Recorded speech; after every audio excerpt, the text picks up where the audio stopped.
écoute. Yarana, merci d'être fidèle au rendez-vous. Dans l'actualité ce soir, la coopérative Motu Ovini Ravaai est priée de quitter la marina de Veitupa.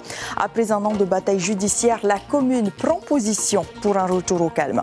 Fin des contrats d'accès à l'emploi, les fameux CAE. Le gouvernement met en place un nouveau dispositif d'insertion professionnelle pour fluidifier le marché de l'emploi, explique-t-il. Les communes sont exclues du projet et les indemnités mensuelles largement revues à la baisse. Le cauchemar des SDF en plein hiver austral. Alors que les températures sont basses, ils sont des centaines à vivre dans la rue. Une opération caritative leur permet de se protéger du froid. On en parle avec l'initiateur du programme, Père Christophe, et l'invité de ce journal. Journée off aujourd'hui encore pour les surfeurs olympiques. Mais à Tiahupo, les règles s'appliquent toujours. Les habitants doivent cohabiter avec des centaines de personnes, bénévoles, agents de sécurité ou visiteurs.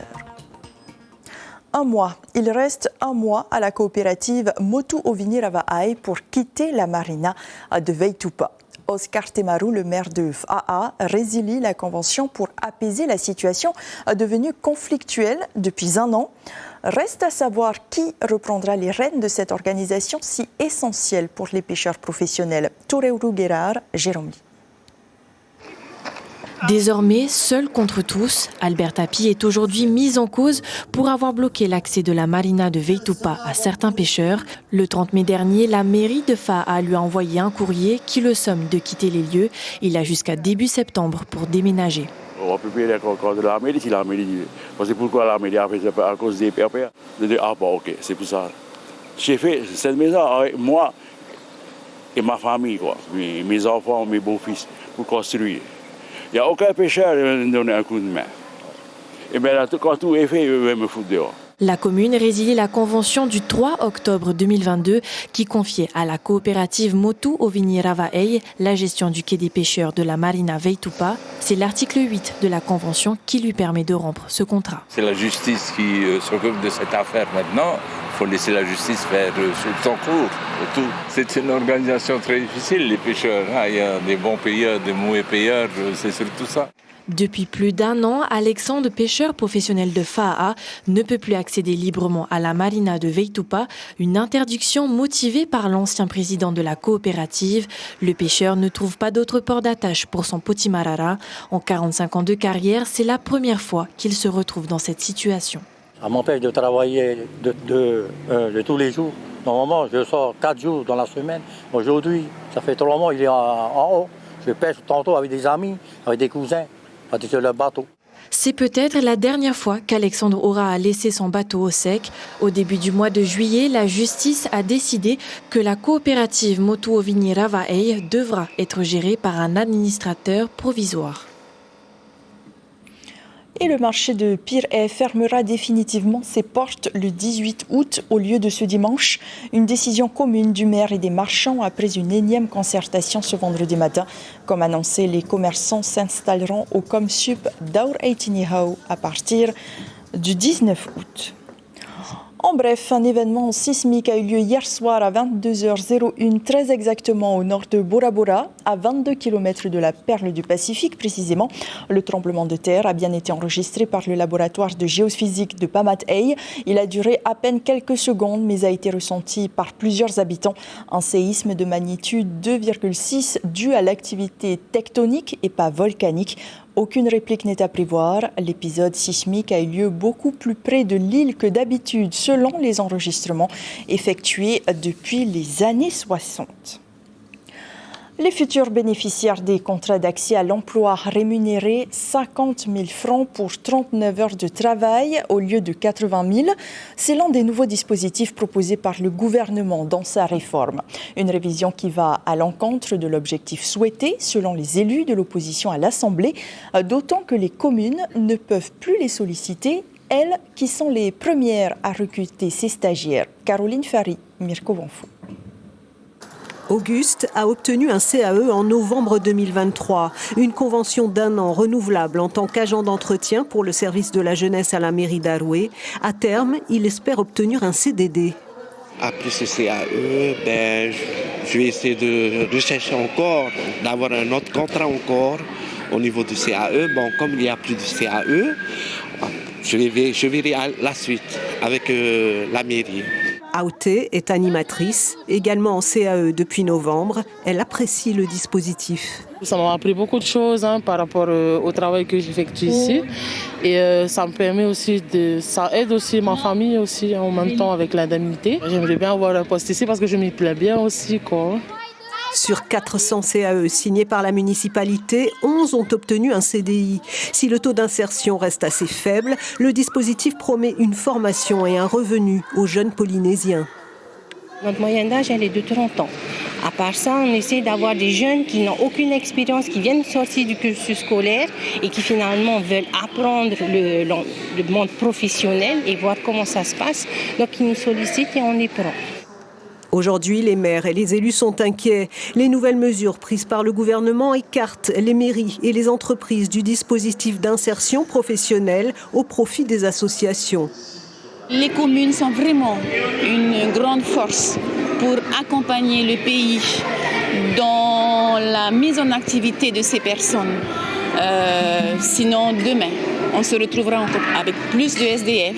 Les entreprises ont droit à autre chose qui est plutôt du genre stage. Donc il y a un CVD réinventé, mais là aussi revu à la baisse, puisqu'à notre époque, le CVD permettait à des étudiants Bac plus 3 d'avoir un stage rémunéré à hauteur de 170 000 francs pour un an. Aujourd'hui, c'est 100 000 francs. Les indemnités des stagiaires taille A sont aussi revues à la baisse. De 80 000, elles passent à 50 000 francs. L'opposition craint les dérives d'une main-d'œuvre à moindre coût pour les entreprises. 1300 personnes devraient bientôt bénéficier de ces nouvelles mesures. Et solliciter la ministre de tutelle Vanina Krolas n'a pas souhaité s'exprimer. Le jeune homme décédé après la chute d'un arbre à Paufey a été inhumé aujourd'hui après une messe célébrée à l'église Saint-Joseph de Fa'a. La victime allait avoir 24 ans le 19 septembre prochain. Ils sont visibles par tous et pourtant, leur lit posé dans les rues de Papeete n'attire pas les regards, sauf celui de Père Christophe. En cette période d'hiver austral, la maraude permet à ces personnes vivant en marge de la société d'être couverts et de bénéficier de repas chauds. Théophane Teritois et Jacques Damour ont suivi les bénévoles hier soir. Regardez. 18h30, la fourgonnette de Père Christophe quitte le centre TVIT API, direction Aroué, Pire Papeete FAA. À son bord, des repas chauds et des couvertures destinées aux sans domicile fixe. C'est Victorine. Merci beaucoup. Le principe. Victorine est l'une des bénéficiaires. Elle a reçu une couverture pour se protéger du froid. Un geste qui réchauffe car les nuits en ce moment sont rudes et le froid ne fait qu'aggraver la situation des plus démunis. On n'a pas de couverture, on n'a pas de pull, on n'a pas de chaussettes. Des fois le soir il fait frais. Et puis après le lendemain matin on tombe souvent malade. 100 plats distribués chaque mardi et jeudi soir, une opération qui compte. Ce soir au moins, ils ne dormiront pas le ventre vide. Dans le sachet, il y a déjà un bout de pain avec un sao et même un plat avec un petit connerie quoi. De quoi réchauffer les cœurs des sans-abri. Ce soir, il n'y a pas que de la nourriture, comme tu vois. Il y a aussi, comme Père Christophe dit, à chaque SDF qui vient à la porte, il demande que s'ils veulent une couverture, ça y est, qu'on présente ici. Là, ça remplit. Oui. Ici, des couvertures déclassées de l'armée qui, grâce à la mobilisation de Père Christophe, sont redistribuées aux sans-abri. Des gestes simples mais essentiels pour affronter les nuits froides de Papeete. Il faut un truc pour se berger, pour se couvrir, de quoi nourrir. Il fait froid dehors, mais maintenant, j'ai attrapé malade à cause du froid. Dans les rues de la capitale, on fait avec les moyens du bord pour se réchauffer. On se regroupe ensemble pour ne pas avoir froid. Sinon, on se déplace pour aller au coin. Il n'y a pas de froid. Nous avons des couvertures qu'on nous a données. Nous donnons des couvertures, c'est des gens. Dans cette course contre l'indifférence, chaque geste est une bénédiction. Les bénévoles font de ces tournées une réalité, permettant aux plus vulnérables de bénéficier d'un peu de réconfort. Et nous accueillons notre invité, Père Christophe Yarana. Bonsoir. Merci d'être sur la première ce soir. Je le disais, ils sont visibles partout et pourtant ils n'attirent pas tous les regards. Est-ce que vous regrettez encore ce soir que vous soyez le seul, plus ou moins, à venir en aide à ce public fragile?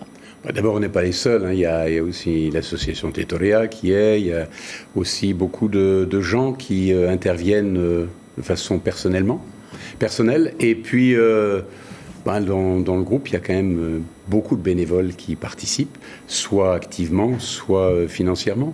Alors, c'est sûr que je crois que le problème n'est pas seulement cette intervention, c'est un ensemble. On a un gros souci de logement, on a un gros souci de travail. Donc c'est un ensemble de choses. Il y a des choses qui se font, mais c'est long. Mais qu'est-ce qui ne fonctionne pas? Parce que les différents gouvernements, les autorités communales aussi ont tenté à leur niveau de venir soutenir, de venir sortir ces personnes dans la rue. Qu'est-ce qui ne fonctionne pas avec elles? Bien, le souci, c'est un ensemble, si tu veux. Nous, on a des personnes, qui sont à la rue. Alors, d'abord, elles ont une histoire, la raison pour laquelle elles sont à la rue. 25% sont là parce qu'ils ont des troubles psychiatriques lourds. Ensuite, il y a des personnes âgées qui se retrouvent à la rue parce que ça ne va pas dans la famille. Il y a des jeunes qui sont plus ou moins en rébellion. Il y a des gens qui sortent de prison. Donc, il y a des différentes SDF, c'est la première chose. Ensuite, il faut trouver des formations qu'on va pouvoir leur proposer, mais ils sont comme nous, c'est-à-dire que c'est pas simplement on dit tu vas faire une formation, il faut aussi que ça leur plaise, parce que tu fais pas faire quelque chose à quelqu'un qui n'a pas envie. Il faut faire des formations donc qui leur plaisent, mais aussi des formations qui vont trouver des débouchés. C'est un peu ce qu'on fait avec la formation qu'on a montée avec le CMQ, avec le pays de cuisine là, qui vient de commencer. Alors justement, est-ce que cette formation est aujourd'hui une source de motivation? Est-ce qu'il y a d'autres candidats?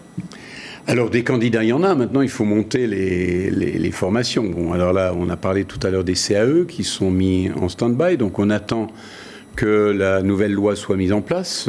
Elle permettra de mettre d'autres formations en place. Mais les formations, c'est une chose. Mais après, une fois qu'on a la formation, c'est aussi un gros souci de logement. Donc ici, par exemple, on a sollicité et on a eu un accord, et c'est en cours d'être mis en place, en tout cas pour nos 12 personnes qui sont à la rue, de pouvoir étendre un petit peu l'accueil avec le terrain à côté. On devrait nous mettre à disposition 3 bungalows qui sont actuellement utilisés pour les JO à Tiahupo et qui vont devenir non pas un hébergement de nuit pour les personnes à la rue, mais en tout cas pour ceux qui sont en formation. C'est tout cet ensemble qu'il faut construire, et je crois que c'est pas une seule entité, c'est vraiment plusieurs entités ensemble, donc le pays, mais aussi les associations, les entreprises, c'est vraiment ensemble. La difficulté, finalement, c'est de coordonner les choses et de prendre le temps, en acceptant que les personnes qui sont avec nous, que nous accompagnons, on les a vus dans le truck là, hier soir, donc tous les jeudis soirs depuis que la formation a commencé, ce sont ces personnes à la rue qui sont en formation, qui font la maraude avec nous. Donc ils préparent le repas et ils font la maraude. C'est assez extraordinaire de voir le changement de regard. Ils se retrouvent de l'autre côté. Et avec une vraie solidarité, un vrai accueil. Donc il y a beaucoup d'espoir, mais c'est aussi beaucoup de patience. Je veux dire, voilà, on ne s'est pas construit en un jour et eux non plus. Et puis ce ne sont pas des mineurs, ce sont des hommes et des femmes qui ont leur libre arbitre. Donc c'est ensemble qu'il faut construire. Et qui deviendront peut-être un exemple demain pour les autres. Voilà. Merci beaucoup, Père Christophe, pour toutes ces explications ce soir. Et nous poursuivons avec l'actualité des épreuves de surf des Jeux Olympiques.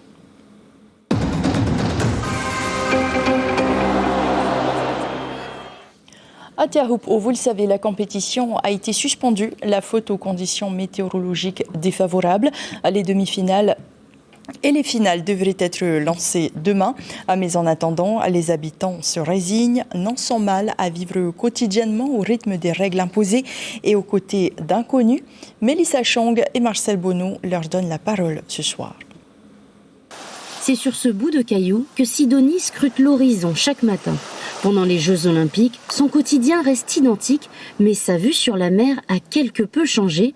Elle voit désormais des athlètes, des volontaires et du personnel naviguer entre ces chapiteaux blancs installés à 2 pas de sa maison. Je suis contente aussi de les voir, tu vois. C'est la première fois qu'on voit ça. C'est rare que tu vois les surfeurs, les champions. Il n'y a pas ça ici, tu vois. Et c'est très rare que tu vois chacun des pays. T'as vu tout ce qui se passe, c'est joli. J'aime bien parce que on voit des fois des surfeurs là, jouer au ping-pong et tout, éclater de rire, parce que tu sais, ils jouent entre eux, tu vois. Et puis, bon, comme j'ai ma petite fille qui surfe, alors elle est contente parce que de temps en temps, elle va là, elle va regarder, elle dit « Ah là là, qui c'est qui est là ?» et tout. Alors elle est toute contente et tout. L'athlète brésilien Gabriel Medina a l'habitude de se promener dans ce jardin lors de ses déplacements pour les compétitions. Selon le propriétaire des lieux, Teahupo n'a jamais été aussi paisible qu'en période des Jeux Olympiques. Une tranquillité acquise grâce au contrôle des passes dès l'entrée de la passerelle. Avant ça, il n'y a pas de compétition. Tout le monde passe tout le temps. Et là, il y a moins de gens. On est dans le calme. Armé de sa pelle et de sa brouette, Homena a créé un ralentisseur en terre pour obliger les voitures à circuler au pas.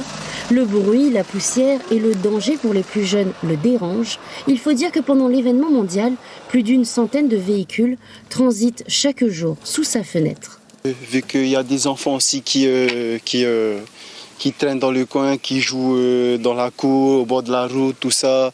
Du coup, on a fait ça avec mon frère. Et pour que les voitures passent vraiment doucement, quoi. Les Jeux Olympiques se sont véritablement invités dans les foyers des résidents du bout de la route, événement planétaire qui a son lot d'avantages mais aussi d'inconvénients. La cérémonie de remise des médailles sonnera officiellement la fin de l'événement. Une répétition olympique a été organisée pour permettre aux bénévoles, organisateurs et militaires d'acquérir les gestes et connaître les pas. Un moment historique qui sera diffusé dans le monde entier. Une responsabilité pour ceux qui participent à l'image de Heipue Tuairau. Elle sera leader. Elle répond à Heyar Itahiata et Mélissa Chong. Moi, je suis leader, donc je suis la première de la file et je lead les membres du CEO et du ISA qui remettent les médailles et les cadeaux. Je suis très contente de participer à cet événement parce qu'il est vrai que c'est pas un événement que tu peux faire tous les jours, surtout que les Olympiques ici sur Tahiti, c'est très très rare. Donc je suis très contente, mais j'ai quand même beaucoup de responsabilités sur mes épaules, d'où les répétitions, donc ça aide beaucoup d'avoir des répétitions avant le grand jour. Et c'est ainsi que se referme cette rubrique spéciale.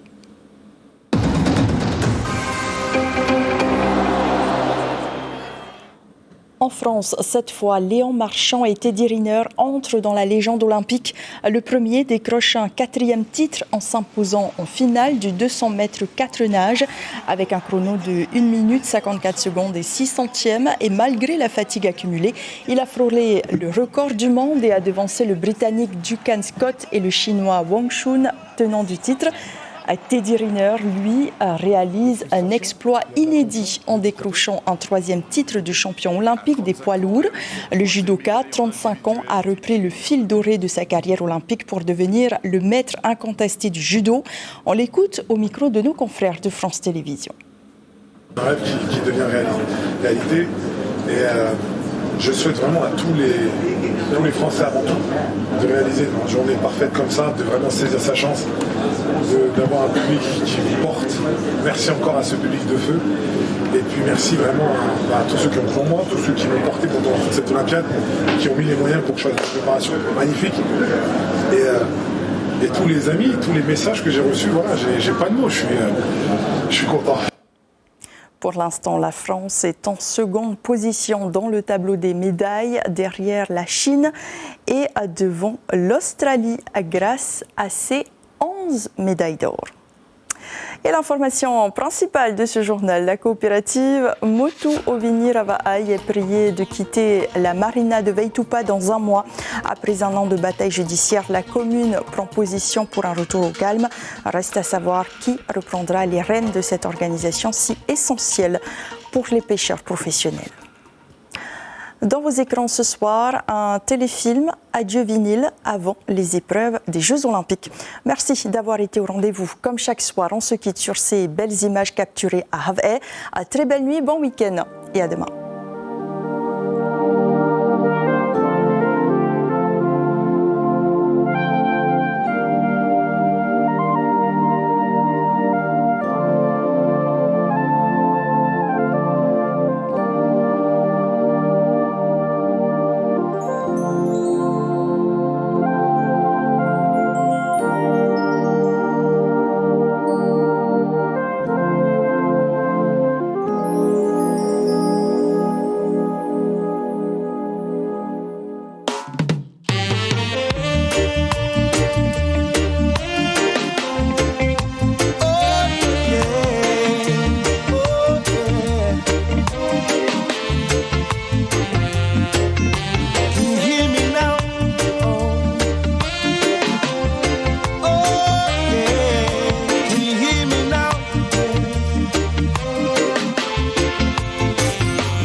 searched my whole life to hopefully see you right here by my side. Retrouvez ce programme en replay sur notre site internet